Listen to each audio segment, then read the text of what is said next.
Can you unmute yourself? Because we can't hear you. Oh, sorry. Hi, Kasia. Can you hear me?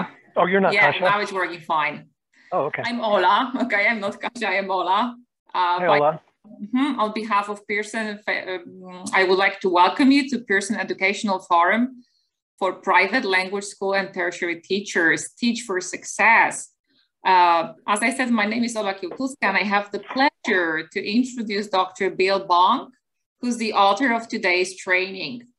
Just a few words about Dr. Bill Bonk. He's the director of psychometrics and measurement at Pearson. He has a joint PhD in cognitive psychology and cognitive science and a master's degree in second language studies. He's taught English in France, Italy, Ecuador, Japan, and Brazil, and loves learning second languages himself. His work on various English tests within Pearson for the past 10 years, including tests for young learners as well as adults. He lives in Boulder, Colorado, and has a passion for gardening and cooking. And today, Bill will be looking at artificial intelligence tools in second language learning and teaching and testing. Well, it is clear that the use of such kinds of tools involves both advantages and disadvantages for learners, teachers, and test administrators. And this session discusses the trade-offs and issues surrounding the use of artificial intelligence systems and the future of second language study and assessment. Before I hand over to Bill, let me inform you that the recording and certificate will be sent to you within a week after this online event. So now let me wish you a great training.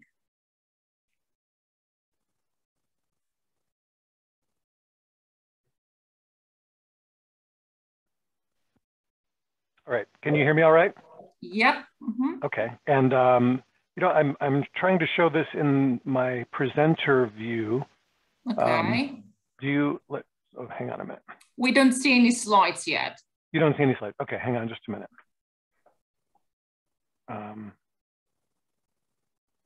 Do you see a slide now? No, nothing. Okay, let me just, sorry, I'm not used to using Zoom. We use another tool most of the time.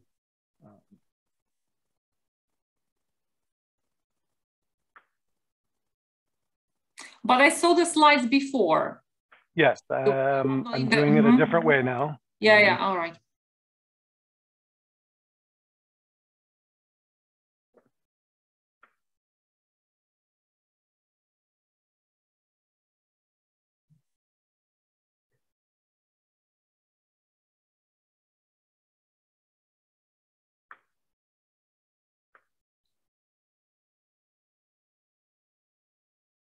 Okay, are you seeing my slide now?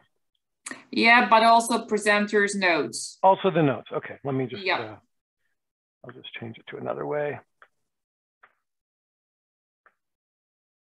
Okay, let's see, are you seeing that now? No, not yet. Okay, I have to reshare it, all right.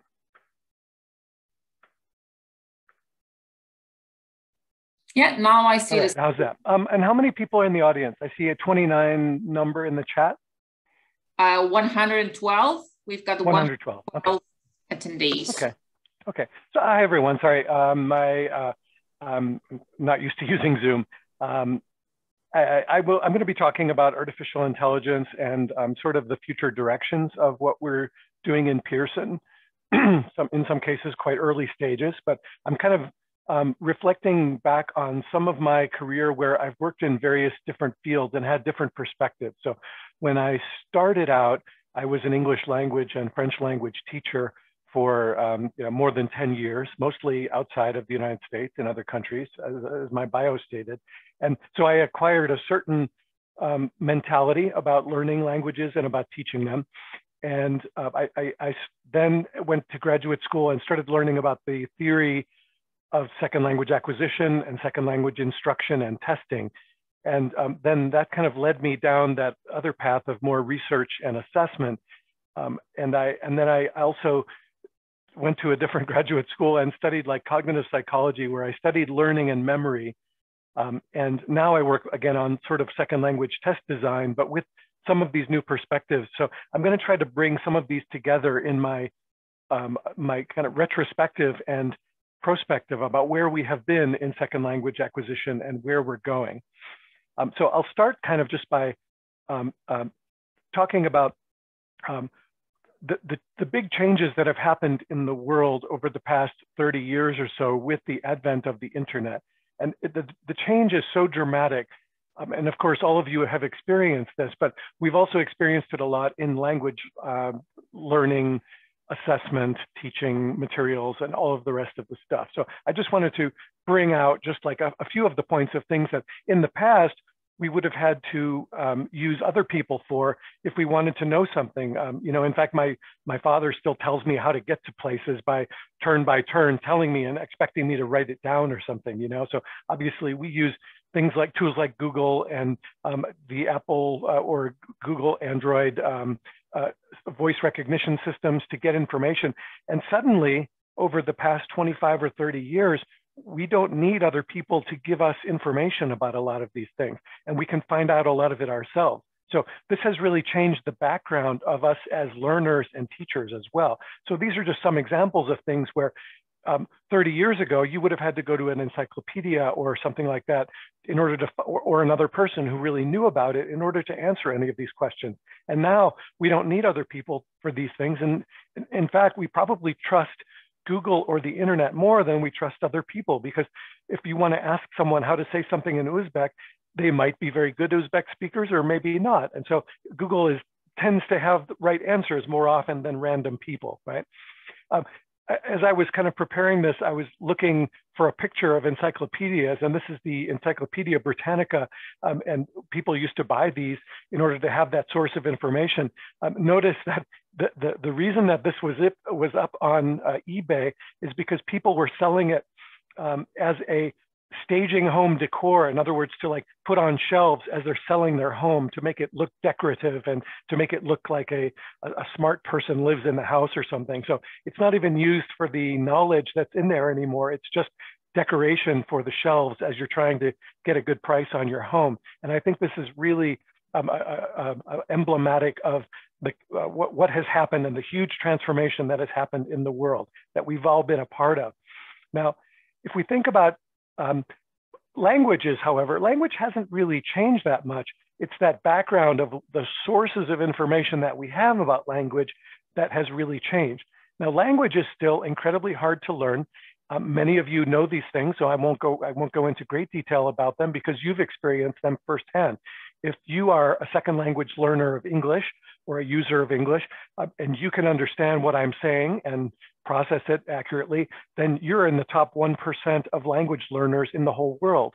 When I was first in graduate school, one of my professors said that they should name the field failure of second language acquisition rather than second language acquisition, because most of the time people reach a certain low level and then they kind of plateau off and they never really push up into the higher proficiency levels that would enable them to understand a talk like this or to give a talk and to engage in very back and forth, fast and detailed conversation. So some of these things are really, if we start at the bottom, L1 or first language phonology is one of the key problems that we have to crack. When we are, before we're born, even in the first 6 months or so before we are born, we are sensitive to the sounds that are in our environment outside of our mother or other caregiver. And we are hearing all of those sounds, and that's kind of priming our brain for speech. We have inborn capabilities for sensitivity, some might say, for speech sounds. And even after we're born, for the first few months, we are actually very sensitive to all speech sounds, even speech sounds that might occur in a language such as Uzbek, which is not in the environment. So we can perceive contrasts in phonemes in languages that we've never heard. This is a part of the heritage that we have as fetuses. And then after we're born, we still have that for a little while, but very soon the language around us kind of overwhelms that system. And rather than be sensitive to all phonemes in all languages, we start pruning away or cutting away the ones that are not relevant. And we only focus on the ones that are in our environment. That becomes what we would call in psychology categorical perception. And that means we have a very small number of things that we're sensitive to, and other things that don't exactly sound like that will still be categorized into those phoneme labels. So for example, the phoneme with the that's represented in English by the letter F. It's pronounced slightly differently in different languages, and in some languages they don't have it at all. Anything that sort of sounds like an F in another language will be roughly categorized into for us, which is why sometimes we have mispronunciations or mishearings of foreign languages, because we can't really hear what's there anymore. That categorical perception is a huge advantage for us becoming native speakers or proficient speakers of a language, because it reduces the set of possibilities into a very small number. So therefore we're able to perceive and sort of recognize speech very quickly and very automatically. It becomes a handicap later on in life when we try to learn a second language and we're trying to learn it through our categorical perceptions of our first language. And we no longer have sensitivity to some of the phonemes that are also out there. And so we have to learn them over and try to overwrite the categorical perceptions that we've already developed. So as you know, developing a perfect accent or perfect speech perception in a second language when you learn that language as an adult can be very, very challenging. And this is one of the reasons. So that categorical perception and automatic speech recognition is quite useful, and it also can become a little bit of a disadvantage for other languages. When we're learning second languages, we have a huge number of words to learn. In our first language, we know 10,000, 20,000 or more individual lexemes or lexical items, and there's a large vocabulary to learn. Probably, the first 2,000 or so are the most important, because those make up at least 80% or more of typical speech. And then writing would be a little bit more complex. But then all those other words do occur, and we have to learn them at some point, or many of them. We don't always learn all of them, but we have to learn a large number of them in order to really understand language. We're not only talking about individual words, but also combinations of words. And those words can occur in particular combinations that are not predictable.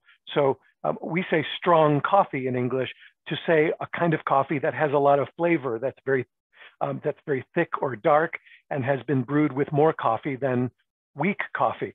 In other languages, you don't use the adjectives weak and strong for that coffee. And that's just something that's not predictable about language. So you have to learn some of these pairs or even combinations of words that are frozen. And so this adds to those tens of thousands of individual words and makes it even more complex. As you know, language grammar has been a focus of language learning and teaching for a long time. It's very hard and complex of a code to learn, and even highly related languages like English and Dutch or Spanish and Italian have quite different grammars. I mean, they're similar in many ways. Usually we talk about this 80%, 20% rule. So 80% of the stuff that's similar is kind of easy and you get that for free. The 20% that's different can trip you up or cause you to have errors because it looks similar, but it's not. So there's another very, very complex aspect of language to pick up. And then, of course, as we're engaging in conversation or written interactions or other kinds of communication in a target language, we have to assemble all of these pieces in real time, along with the social and pragmatic and cultural demands. Plus, we have to access all of the real world knowledge in order to put those things together into coherent, understandable, meaningful conversation. So that's an incredibly difficult task, to work all of these things together. And this takes, one of my first points is part of my legacy of being a psychologist, is that when we study learning and memory, we find that people learn things only with a huge amount of time on task when the code is quite complex, like language. So we're talking about a very, very large amount of time that's needed to get to a more or less expert level in second language. Some psychologists have talked about the 10,000 hour rule, where people originally studied this in terms of playing chess, learning to play the violin, even physical tasks like swimming. You probably need something like 10,000 hours of practice in order to become sort of expert at that level in that domain. And second language performance is something that we all have access to, or many of us try to become experts in, whereas very few of us try to become experts in chess or violin, but language is much more prevalent. And these are data that we've assembled through the global scale of English, which is kind of a translation of the CEFR levels. And this table kind of illustrates if you start as an absolute beginner in a target language, and that's at the below A1 level, and then you want to get just to the middle of the A1 level, that represents on the GSE a change from about 10 to 22 or so. And it's probably something over 100 hours and maybe something slightly lower than 500 hours in order to get to that point. And then if you look at the cumulative numbers here, to get to A1 would take a total of 770 hours if you're kind of a slower paced learner, because the differences between your language and your target language might be quite big. And you can see that the numbers add up very quickly, up to upwards of 5,000 or even 10,000 in order to get just to the C1 level.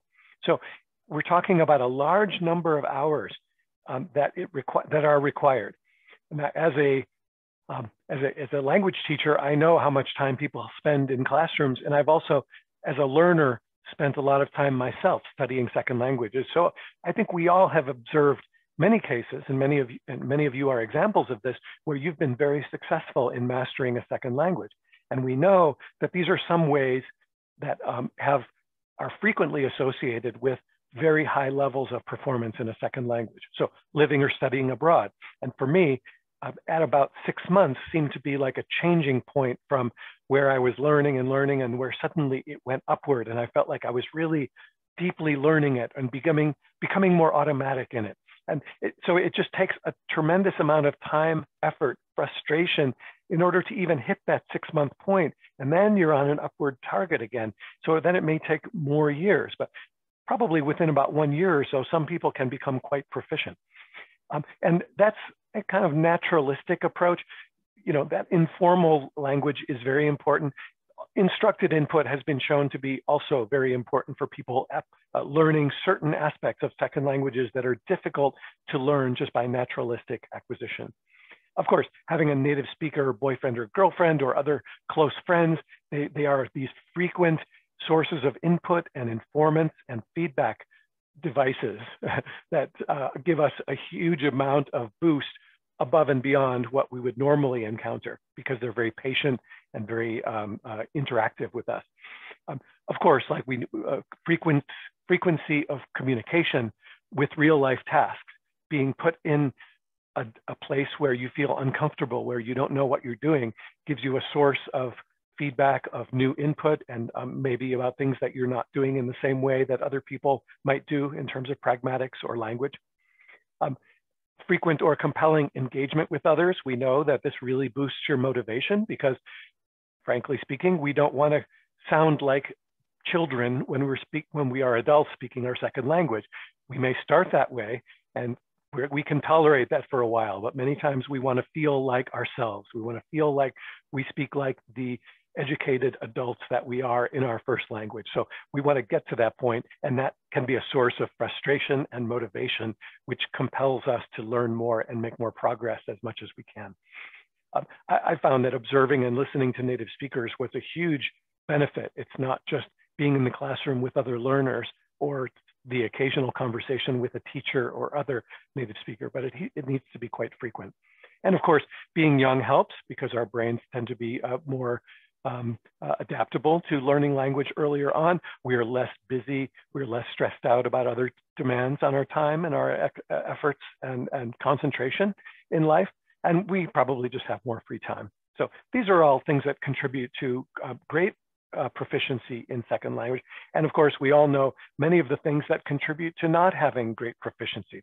If you were only going to study 5 hours per week, which is a kind of typical English course in some countries as a foreign language, then that only adds up to 260 hours per year or less.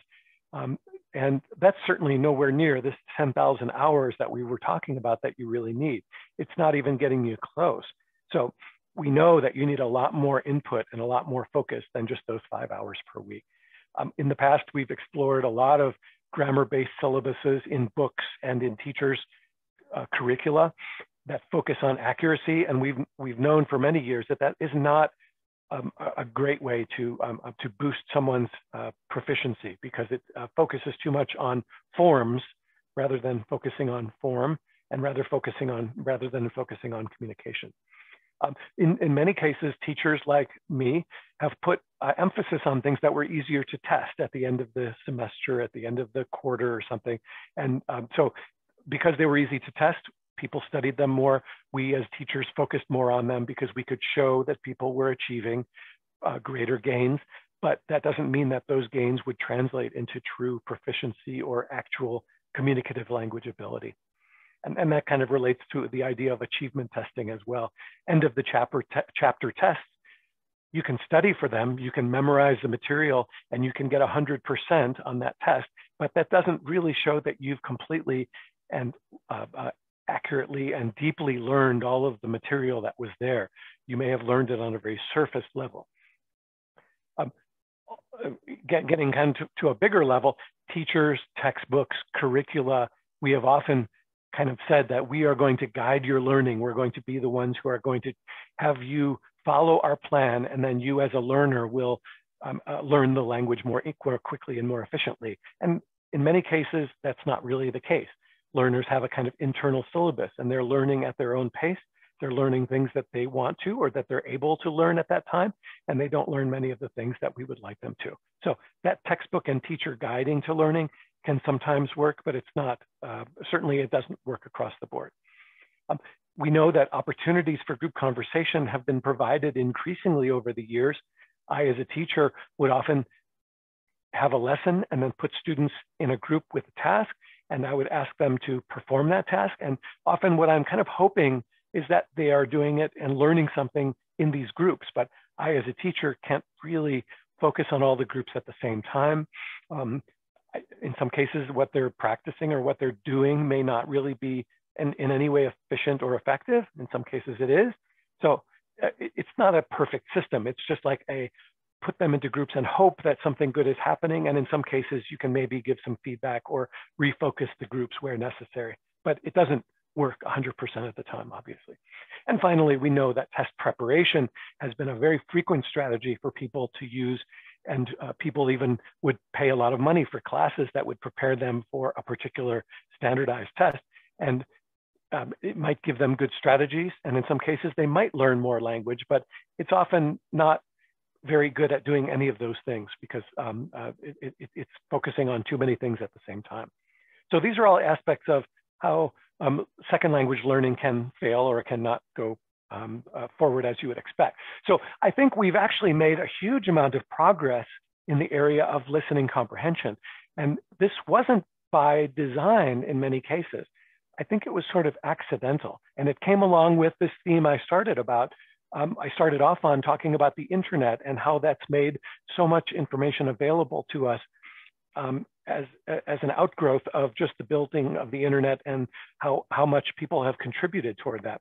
If we think about the old ways that many of us learned a foreign language, my world was not in black and white, but I did learn foreign language in my first experience learning French, much in this way, where the teacher was at the front of the classroom. We focused a lot on reading and writing, and there was no interaction among the pupils. The teacher didn't even really speak French very well in my case when I was a high school student. So he didn't really have that much to offer us, and he even taught us some wrong things, which it's kind of strange, but we all remember those particular things too, as well as some of the good stuff. Luckily, at that time, we also had tape recorders, and the textbooks that I was learning from had audio cassettes of dialogues from real French speakers. And so we would follow those along in the book. And often those dialogues were used as a way of presenting vocabulary and grammar in the textbook. But it was nice and useful because it did give us some additional input from, in addition to what the teacher could provide, because as I said, his French was not very good. So this gave us access to some French voices and some maybe more native-like cadence and speech speed that helped me learn more French in that way. And then when I went to university, we also had these language labs. This is one of the very old ones that had the reel-to-reel tapes, and you would go in there and do some kind of homework, and often you were speaking and making a recording of yourself.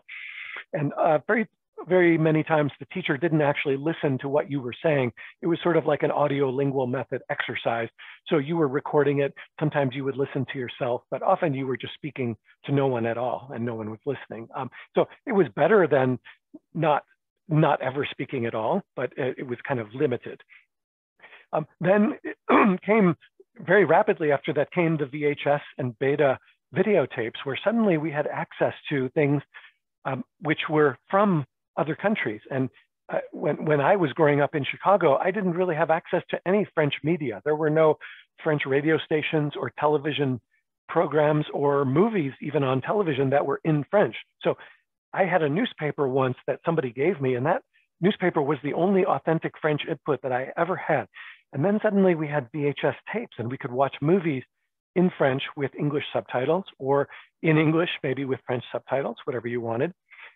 And then very rapidly after that came the DVD, where you could jump around a little bit more easily. You could change the language. You could turn on the subtitles on and off.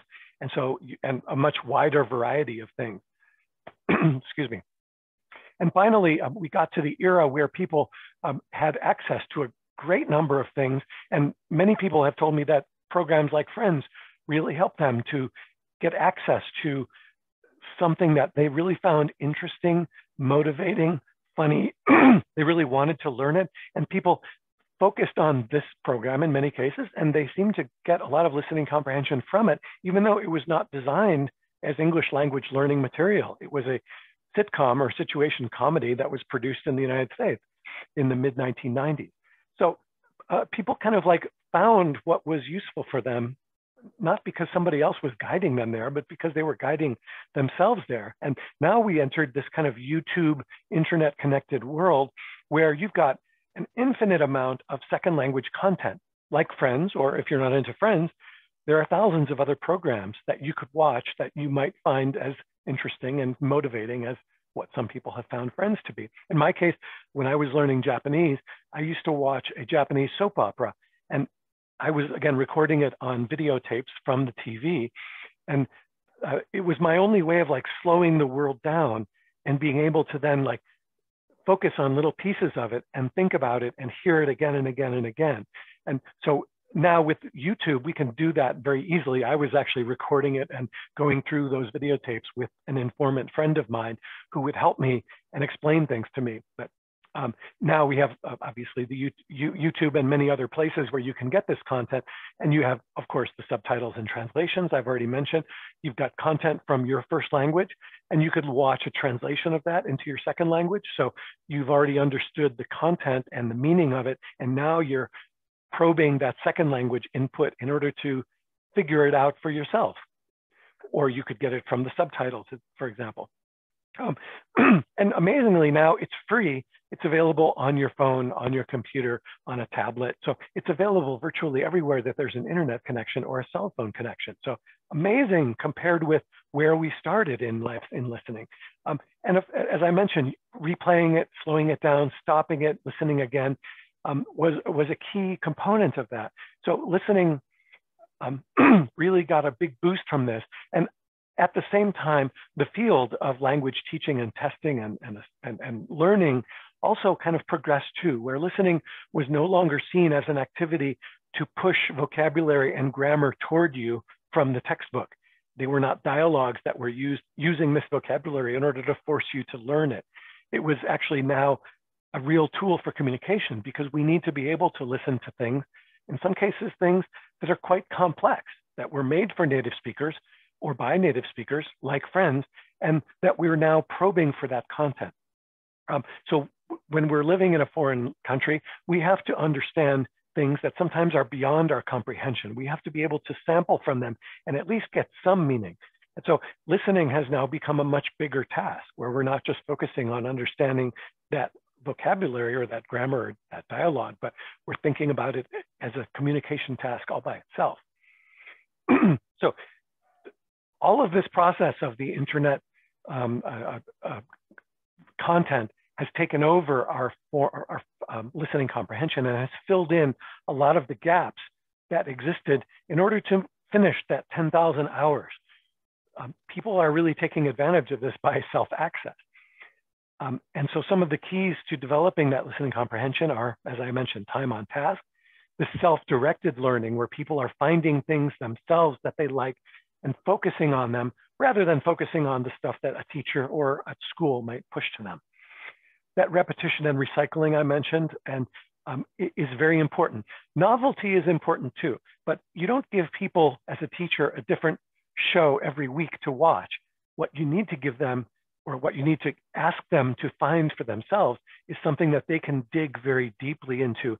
And they're essentially hacking into the code of that second language, of that target language. So they need to use repetition and recycling and revisit it over and over again. Even though I did learn Japanese a bunch of years ago, I can still listen to those same soap operas and learn things that I didn't learn the first time because it's so deep and so rich. So there's a lot of relearning that we can do and always find new things.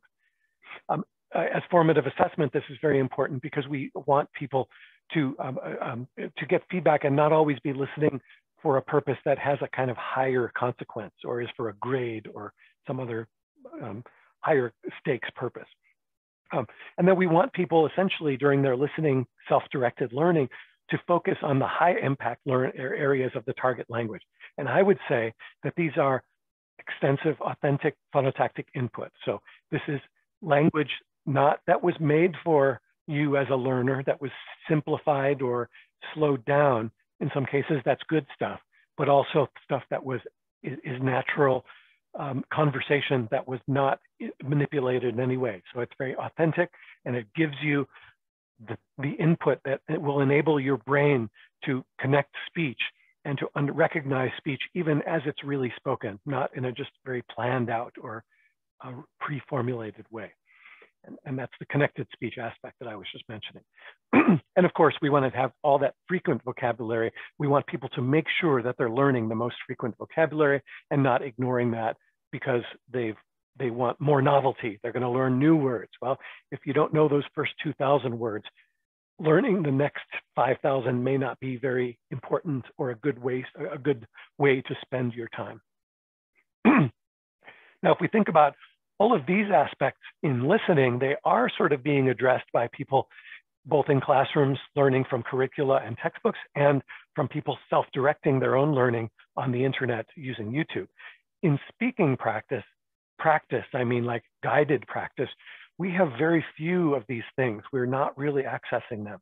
So I'm trying to imagine where we would go to find and fill in some of these same gaps that the internet has filled in for us on listening into speaking.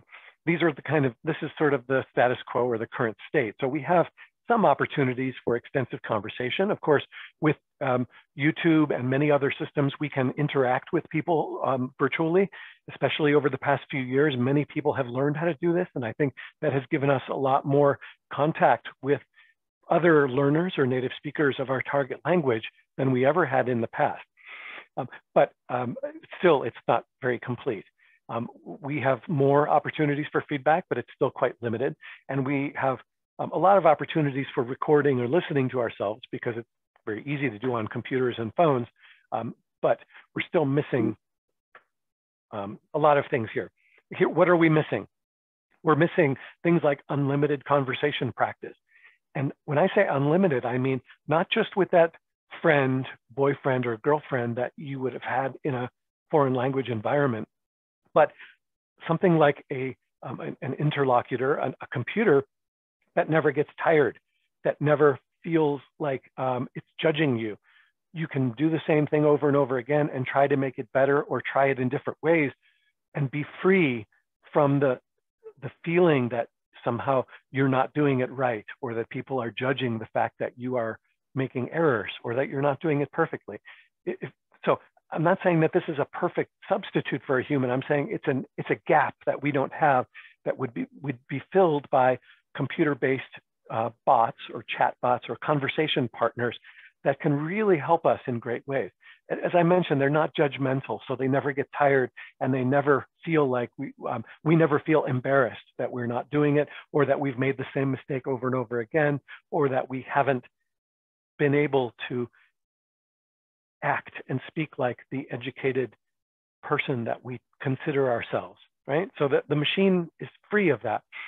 We can also ask machines to give us feedback on particular traits. That might be quite useful. When you have a friend of, who might be a native speaker of that target language, sometimes they may not be very good at giving you good feedback on particular traits.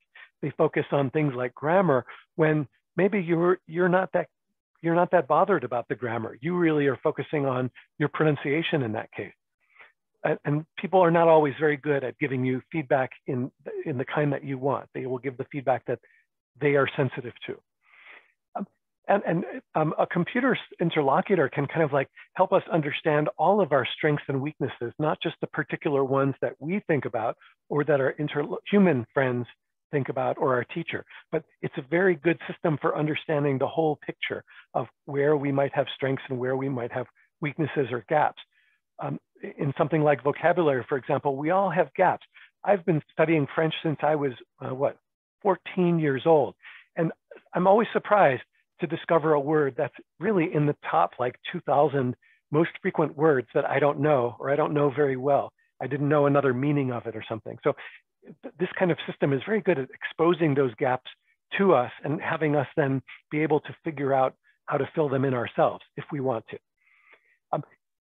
Computers can also, in some cases, guide us to areas that might be like just one step beyond where we are in either grammar or vocabulary, because it can kind of look at a corpus of many other features of that language and say, if this is where you are, then probably this other stuff might be your next area to focus on. And maybe you know some of it, but not all of it. Or it might be a little bit of a stretch for you, but it would be a good stretch because learning that would boost your productivity. So they're good at like having the big picture. Another thing that databases and large corpora can do for us is provide us with many examples of ways to say it that have a lot of variation. We all know that if you want to make a request in your target language, there are many ways to do that with varying levels of politeness. And there are also ways that are not in textbooks, but that are frequently used in real conversation. And so you would be able to pick up a lot of those areas and fill them in with a large database of speech, rather than what just your informants, your teachers, your textbook provide you. This transformation from having our current system of speaking practice to one in which we have a better system that gives us more interesting input, better input, it's actually not going to happen by redesigning textbooks, redesigning the syllabus or the teaching method or classroom practices. Those can change things a little bit, but there's no perfect one of any of these, and they will make small improvements, but they're not the big solution.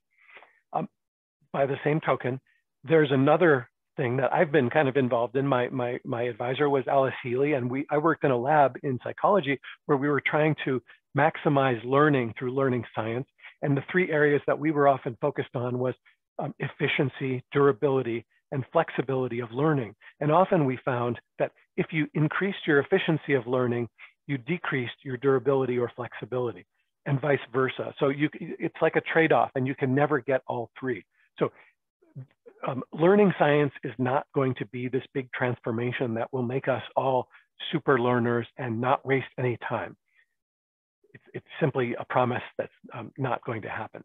And in the same way, like if we have computer interlocutors, just giving people feedback on their errors or on another way to do it doesn't kind of magically go from, like our conscious awareness into our truly productive and receptive language capabilities. It's a very long and complex and chaotic process. So none of these is going to be the answer. There is no real answer to this.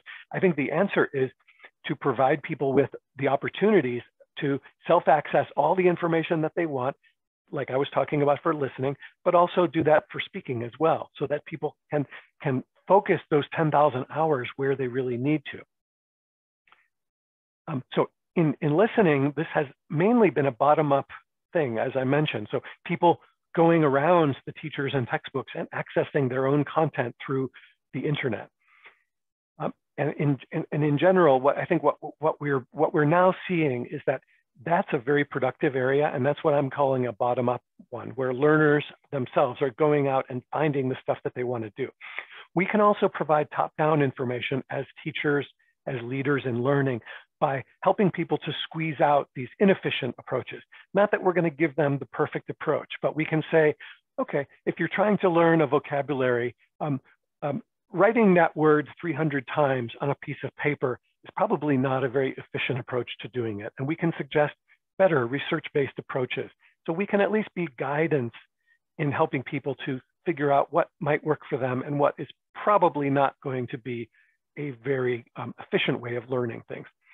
Certainly, we want to make unlimited content available so that people are self-accessing and not feel bad as teachers or as leaders in learning that those learners are going out and sometimes learning things that we don't approve of, that we don't like, that we think are beyond their level or too low for them. They have to choose it themselves or they'll never get to those 10,000 hours anyway. So you give up control. We never had control anyway, really. So you give up the conscious feeling of wanting that control. As I mentioned, these super databases, corpora of learning and of language content, can really help us a lot by giving us a lot of input. We have something in Pearson called the GSE Teacher Toolkit, which you can access at english.com, which will show you a lot of, and it's free, by the way. It's got a whole dictionary. It's got a dictionary of phrases like these collocations or groups of words that fit together.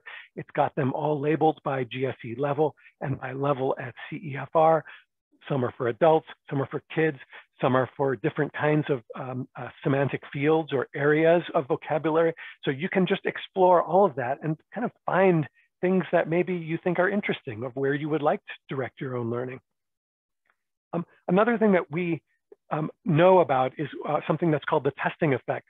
It's not really about testing per se, but it's a learning effect which is quite strong, which was discovered by Mark McDaniel, not discovered, but it was publicized a lot by Mark McDaniel, who is a cognitive psychologist. And they found that recalling information supports all the information that you also learned around the same time, even if you're not recalling the same information. So it's kind of like if you gave people a test on history and you only tested them on 15 different facts. The 150 other facts that you didn't test are also supported because people are being forced to recall and remember those 10.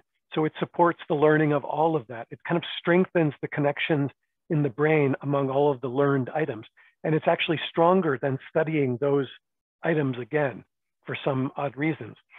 So recall, frequently getting people to throw them in and force them to recall and do things in the language is why interaction works as a second language learning and testing technique, in part because of this testing effect. And of course, we want to create lifelong learners. We want to create people who have this vision of, I'm not going to get it all from my teacher, my textbook, my syllabus. I have to take responsibility for my own learning and go out and just say, I'm going to find this stuff. I'm going to understand if I'm learning or not, why maybe, and create people that have some responsibility for their learning rather than as recipients of the system top down. All of this also applies to assessment. How does it apply to assessment? Well, assessment tends to be more top down because most of the time people are not choosing to be assessed in a very frequent or a high consequences way themselves. Automated assessment in which we make an assessment available that's all completely automatically speech recognized, or like if you're typing in, it recognizes the content and the meaning of what you're saying, can be much more accessible to self-directed learners because it doesn't require a teacher or a school to tell you to take the test or to pay for it for you. Essentially, you go in and you say, I want to know if these past 6 months that I've spent, I've spent 2,000 euros on my class, have I made any gains? And sometimes schools don't test people on the CEFR or on the global scale of English in order to understand how much progress people have made. So this gives you an opportunity for a low cost to go in and get a test that might only be 20 minutes or 30 minutes, and you get a score directly. Nobody else sees it. and you're able to understand something objective about your learning that, again, is outside of your school, it's outside of the textbook. It gives you a more objective view of how much you've progressed. Automated assessment in the way that we do it in Pearson has been around for more than 20 years now. And is it, can it give accurate scores, which are cheap and quick? I'll give you an example of a person that we call Super Testing Man, who several years ago was working for a company, and his company made what we call the Versant English test available to all employees as much as they wanted. So they could just access it and take as many tests as they wanted. And Super Testing Man here, Mr. W, over the course of 4 days, November 6th, 7th, 8th, and 9th, took the Versant English test, which is about an 18-minute test. He took it 46 times. We know that it was him because he was using the same ID every time, and we can check and listen to him, and it was the same voice every time. So what happened? We listened to the voices and noticed that he had taken the test many times and found that in some cases, the tests were, very late at night. So, between 11 p.m. and 1:30 in the morning, maybe he was tired or, not at his best at that time of night. We even found that the final 2 tests were not his voice. So probably after he took 44 tests, he said, oh, I'm getting the same score. Let's try another person and see if he can get a higher score. And here is a plot of all of the scores that he got over those 42, which were the actually valid ones. And you can kind of see that that line, the red line, is kind of the average of those.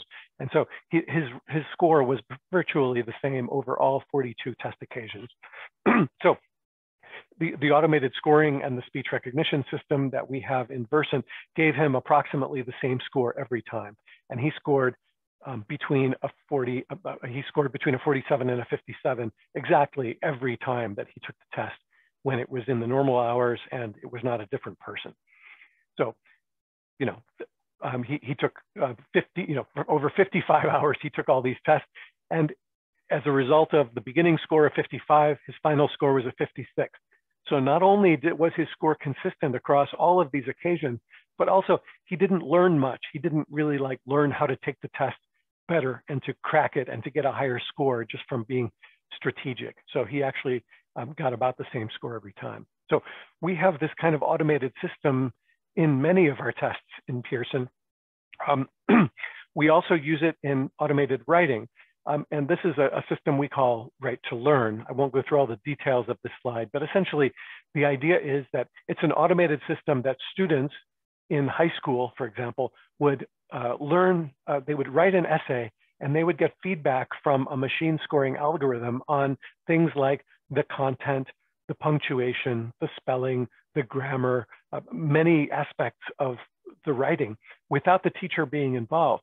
And then the students would edit their essay, resubmit it, see if they made any improvements in it after they got it back again. And they could do that as many times as they want. It's called Write to Learn because the idea is that you learn how to write by writing, not by somebody lecturing you or giving you feedback on your essay, but you writing it and getting feedback and learning it much in the same way, like self-access. You're doing it yourself. And to a great extent, the system provides something that teachers can't do. I'm going to skip ahead to the fact that teachers don't often have as much energy or time to provide feedback for all of their students every week, but an automated system like this can do it. So even though the feedback is not perfect, it didn't come directly from your teacher, it may not be exactly correct 100% of the time, but on average, it's very good feedback. And it gives you the opportunity to write an essay every week over, say, 45 weeks of the school year. And that's much, much more than your teacher would be able to ever provide for you. So in this case, automated scoring and automatic assessment actually gives you a huge advantage. And the disadvantages are very few because you are frequently learning, writing and learning more, and the teacher could never hope to have that much time or energy to give you. So in a way, it's like there's a huge advantage and a very small disadvantage. So often we find advantages and disadvantages in many kind of automated or human-based systems. In this case, the advantages far outweigh the disadvantages. And I would submit to you that this same kind of like advantage applies for speaking practice and for listening practice as well. So the new world of the internet connection and the interlocutors which are coming, which might be like speech partners. It's not the same as a human, but in many ways it's better. In some ways it's not as good. So there's always trade-offs. These are many of the traits that we can currently score using automatically scored assessment.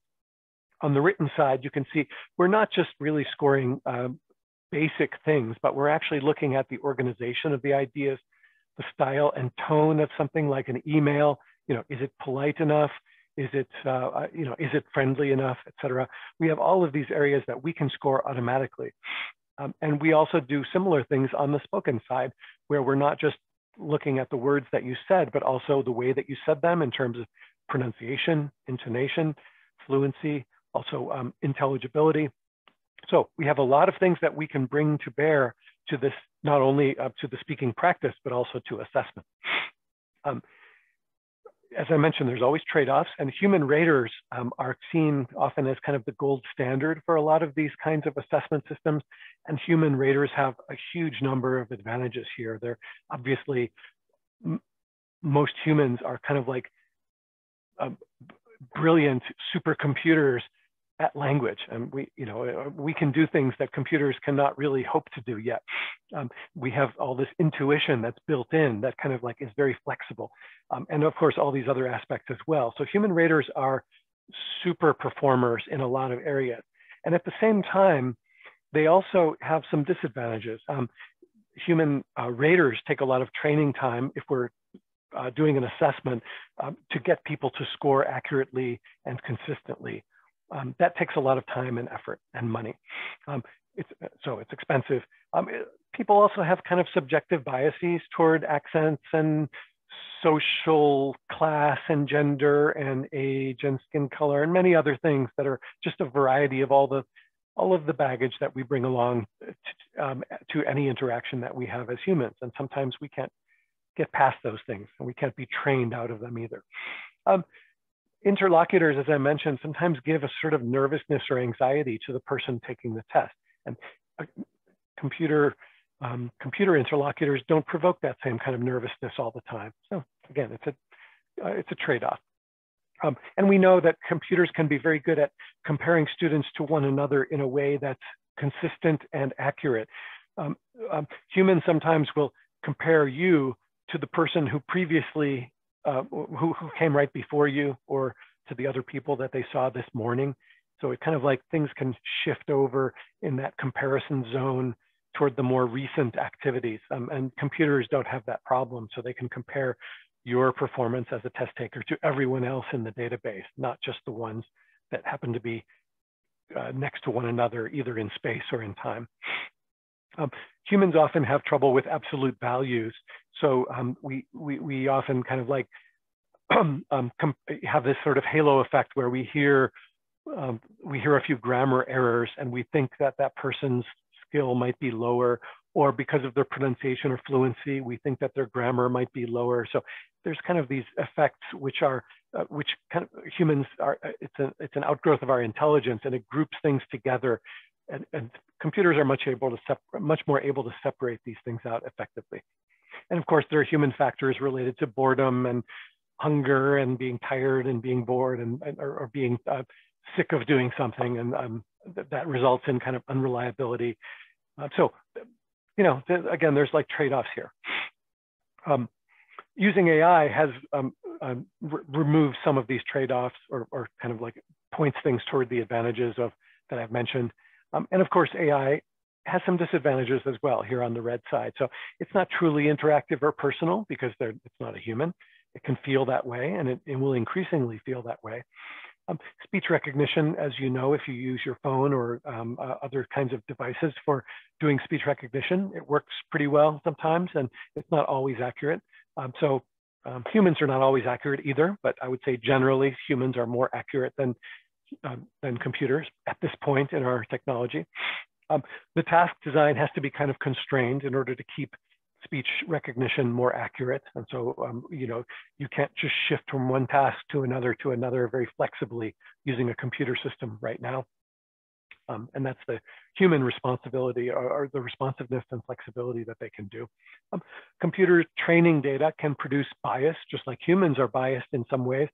Computer algorithms can also be biased. This has been in the news a lot over the past 5 years, so I'm sure you've heard about this. We're always aware of it and trying to overcome it. But you know, the fact is, whenever you start looking for bias, you might find it in places that were not expected or bias that you didn't think about ahead of time.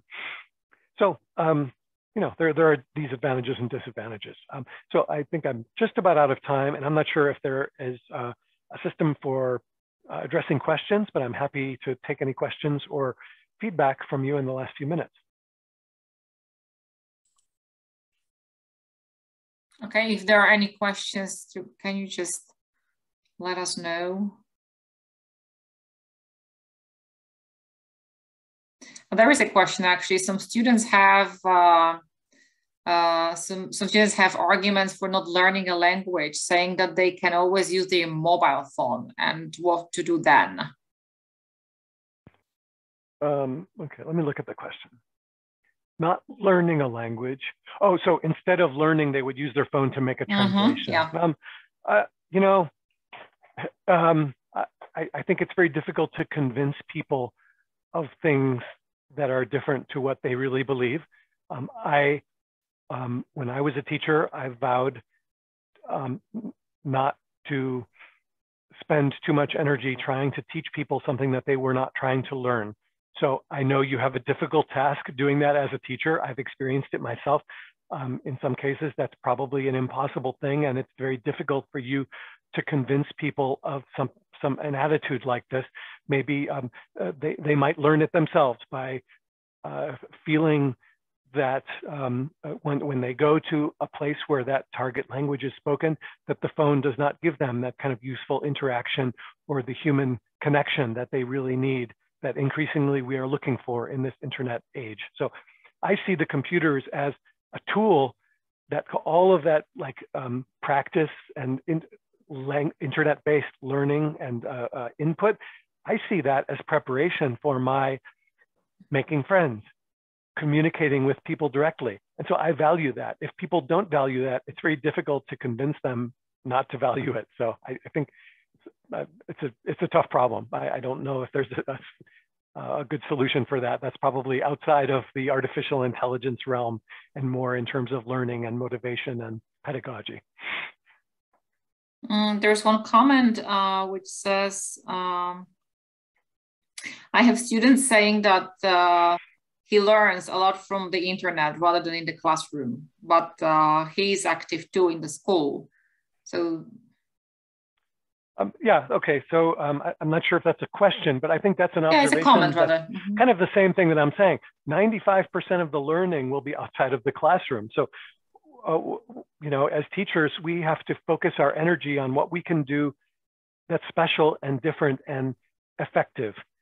And you have to give up the control that 95% of the learning will be outside of your control and your supervision. And that's just life. Sometimes it's difficult to compete with Google, with Google Translator in the classroom. So they have to realize, yes, that life is life and computer is computer. Yeah, yeah, I know it's a very different world. And as I said, this happened. You know, it wasn't like, if you look at the history of second language instruction theories, you know, we had kind of grammar translation method, and we have audiolingual method, and we had the community language learning method, and then we had what was called kind of communicative learning. None of these anticipated that learners would develop their own path through the internet and going around all of this. The methods don't really matter that much because people are not using them for the most part. They're choosing whatever they want to do. And that's fine. Some people will be satisfied with knowing that they can understand, you know, like British television programs very well. And they don't care about speaking the language much. They want to know, you know, they feel satisfied with their ability to understand jokes and accents and everything in those British television programs. And that's their goal. So that's fine. You can't give people a goal. no matter what you try, you can force them with grades, you can force them with test scores, you can try to entice them with money, but for the most part, people's goals will be their own goal, and we have to respect that. Mm-hmm. Thank you. There's one more question. How about funding schools for IT? I mean, that's the question. Is it worth it? I think so again, that's kind of outside of the purview of what I've been talking about today. Funding schools is a very different issue, I think. So I don't think that my talk really addresses funding. I think for the most part, people find ways to achieve the goals that they want if those goals are important to them. So people have gone, outside of those funding streams in some cases to find the stuff that they want. Mm-hmm.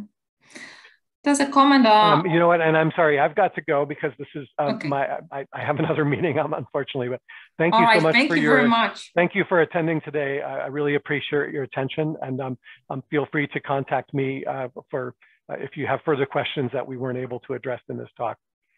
Thank you for inspiring and thought-provoking session today. Thank you so much. Thank you, everyone. Bye. Thank you. Bye-bye.